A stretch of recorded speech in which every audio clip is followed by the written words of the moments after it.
The centuries preceding the Great War were a time of peace and growth for the Republic. Dozens of new star systems joined the Galactic Senate. For the Sith Empire, however, these centuries were marked by a rapid acceleration in the preparations for war, an effort in which the Sith showed surprising cooperation and sacrifice. I have long suspected that during this extended period, the Sith spent generations infiltrating Republic political circles, and even the Jedi Order. Reviewing historical records, I have uncovered strong evidence of one such case. Izen Gint was a fourth-generation Jedi, widely considered to be the most promising Padawan in the Order. Having a similar heritage, the venerated Jedi scholar Master Baral Over took Gint as his apprentice. Together, Over and Gint traveled the galaxy, studying the mysteries of the Force.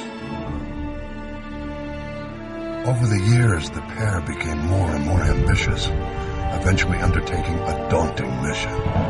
They set out to explore the ancient Sith temples on Yavin 4. Their goal was to investigate the final resting place of Naga Sadow, one of the most powerful Sith Lords who ever lived. Arriving on Yavin 4, Over and Gint discovered that Naga Sadow's twisted Massassi warriors had survived the centuries. The Massassi originated as a Sith subspecies, forming the backbone of the earliest Sith armies.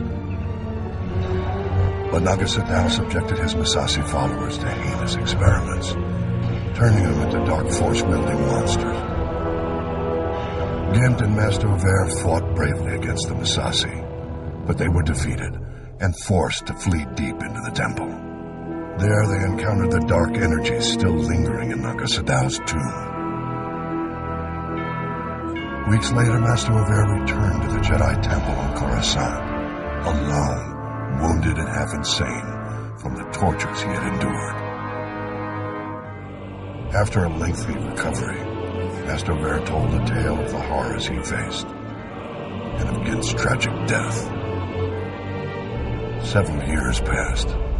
Then one day, Izen Gint mysteriously reappeared on Coruscant, wearing the garb of the Massassi warriors and bent on killing Master Over. Possessed by the dark spirit of Naga Sadow, Gint attacked his former master in broad daylight.